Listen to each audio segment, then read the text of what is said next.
and welcome to the Climbing Daily Friday Gear Show. Today I'm going to be reviewing these, the new Quantum VCSs from 510. We're out in a crag near the office, which is sort of limestone, small ledges, steep, overhanging terrain, so the perfect place to test these out.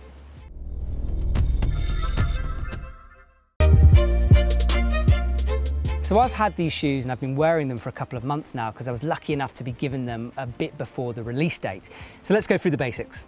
I'm a street size 9 and these are 8.5, so it's about half a size down for a snug, tight, aggressive fit. 2 Velcro straps securing it all together, and I like these. They're very thick, they're quite meaty because you know those La Sportiva Mura VSs? I had them with a thinner strap and I'd always break the strap off. These being a little bit more beefy, I don't think that's going to happen. Stealth C4 rubber in one continuous sheet down the shoe. Stealth C4 rubber is one of those rubbers that's been around forever. It's one of my favourite because I feel that it's stiff when it needs to be, but when you're occasionally smearing, it's so secure, so bomber, especially when it's a little bit damp. So Stealth C4, which is amazing. Lots of overbuilt rubber sections throughout the shoe and a nice kind of secure heel cup. And this is new, this big new rubber piece crossing the toe section of the shoe, which is perfect for toe hooking or sort of dragging your foot slightly on the wall just to steady yourself. So like the original lace-up Quantums, these shoes were designed or helped to be designed by the Huber brothers. Now the Huber brothers are obviously amazing climbers, but they're interested in big walling and long alpine routes. So they want whatever shoe they design to be stiff, to be good at high performance, but to be comfortable all day long. This shoe takes that ethos, so you've got an incredibly kind of slick sock-like fit when you slip it in, and that's comfortable straight away. But the outside is synthetic, so it won't stretch. You know, that horrible baggy thing over time, not going to happen here. The tongue is overbuilt, there's a big section of it, and it's that that material that's got holes in it, and it breathes, but it helps with odours. So if you've got smelly feet like me, this will help with that. Now it's the fit where I sort of struggled with this shoe. So the first time I put it on, honestly, I hated it. I hated it. I've got narrow feet with a kind of quite a thin heel, and these are designed for people with a slightly wider toe box, and then it narrows into the heel section.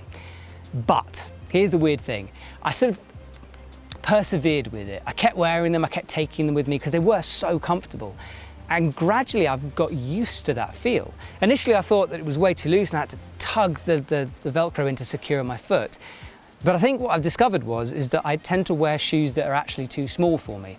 So these might actually be the correct fit for me. So that feeling of looseness at the beginning was actually just my feet breathing a little bit. So the fit is one of those things that I hated, I really didn't like, but the more I get to wear it, the more it just feels perfect.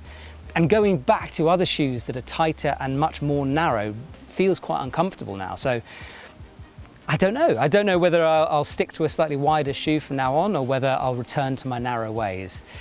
Who knows? So where do I think that this shoe excels? So as you can see, it's slightly downturning. It's not crazy downturning. This isn't like a sort of competition bouldering shoe, but it's downturned enough for steep boulder problems, overhanging boulder problems. Sport routes have got a little roofy section or a dead straight vertical. That's the kind of terrain I think this shoe will excel in. It's very stiff. It's almost similar to the 510 Blanco in terms of stiffness, and that's because of this non-stretchable synthetic upper, the fact that the rand is overbuilt.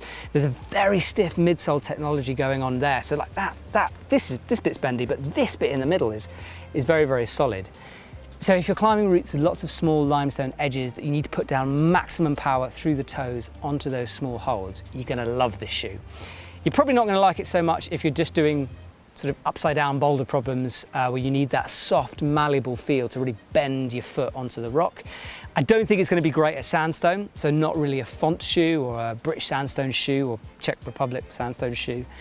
But for anything sport, for anything limestone, and actually granite might be quite good as well. Interested to take this into granite cracks. I think it's excellent. It feels overbuilt, it feels chunky, and it feels great on your foot. So that's my opinion of the 510 VCS. I'd love to know yours because it's out in the market now. It's on the EpicTV shop and there's a link in the description below if you want to pick it up. So if you've tried it, if you've got a different opinion from me or if you agree with me, please let me know in the comments below. That's it. I think we're done. I'm going to go back to climbing with these. I'll see you soon.